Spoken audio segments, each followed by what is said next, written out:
มองครุฑน่ะไม่ไปป่านี่ป่าก็ต้องจูตัวพายตะขาคำพากดีละนี่ลายาลายาว้าว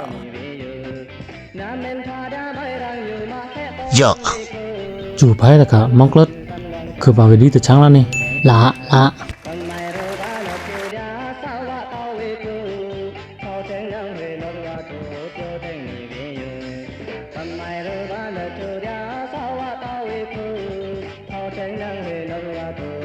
ป่าเอาก็ชี้ดิกะคือยังไงมองครุฑน่ะขึ้นไปแล้วก็ไม่